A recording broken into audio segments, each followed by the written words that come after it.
भोजपुर के चर्चित भरत तिवारी एनकाउंटर मामले में अब पोस्टमार्टम रिपोर्ट सामने आने के बाद बहस और तेज हो गई है। रिपोर्ट में दावा किया गया है कि भरत तिवारी के जिस्म पर कुल 5 गोलियों के निशान मिले हैं।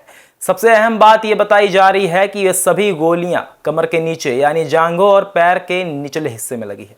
इसी खुलासे ने पूरे मामले को एक नया मोड़ दे दिया है और एनकाउंटर की परिस्थितियों पर कई नए सवाल खड़े कर दिए हैं। फॉरेंसिक और मेडिकल रिपोर्ट के मुताबिक पहली गोली बाईं जांघ के ऊपरी हिस्से और दूसरी गोली बाईं जांघ के अंदरूनी हिस्से में फंसी मिली। तीसरी गोली दाईं जांघ के अंदरूनी हिस्से में मिली। चौथी गोली दाईं जांघ के बाहरी हिस्से को चीरती हुई निकली, जबकि 5वीं गोली बाईं टांग के पिछले हिस्से में मिली। रिपोर्ट में शरीर के ऊपरी हिस्से पर गोली लगने का जिक्र नहीं है। इसी बीच कानूनी विशेषज्ञों का कहना है कि यदि गोलियां केवल निचले हिस्से में लगी तो यह जांच का महत्वपूर्ण विषय बन सकता है। हालांकि केवल पोस्टमार्टम रिपोर्ट के आधार पर यह निष्कर्ष नहीं निकाला जा सकता है कि मुठभेड़ वैध थी या अवैध। अंतिम निष्कर्ष न्यायिक जांच, फॉरेंसिक साक्ष्यों, घटनास्थल की परिस्थितियों और अन्य सबूतों के आधार पर ही तय होगा। उधर पुलिस का पक्ष इससे बिल्कुल अलग है।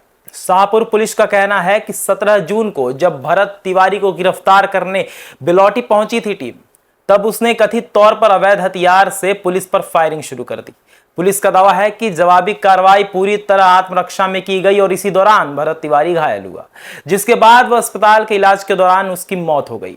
वहीं भरत तिवारी के परिजनों ने पुलिस की इस कहानी को सिरे से खारिज कर दिया है। परिवार का आरोप है कि भरत तिवारी ने पहले ही सरेंडर कर दिया था और अपना हथियार जमीन पर फेंक दिया। परिवार इस घटना को फर्जी एनकाउंटर बताते हुए दोषी पुलिसकर्मियों के खिलाफ सख्त कार्रवाई की मांग कर रहा है।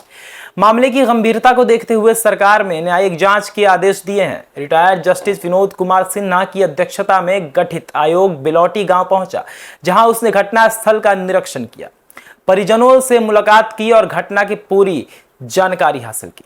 आयोग अब postmortem report, forensic report, police के दावों और अन्य साक्ष्यों का मिलान कर रहा है। जांच आयोग से मुलाकात के बाद भरत तिवारी के भाई ने कहा है कि उन्हें न्यायपालिका पर पूरा भरोसा है और उम्मीद है कि सच्चाई सामने आएगी। परिवार की मांग है कि यदि किसी की पुलिसकर्मी या अधिकारी की भूमिका दोषीपूर्ण मानी जाती है तो उसके खिलाफ सख्त कार्रवाई की जाएगी।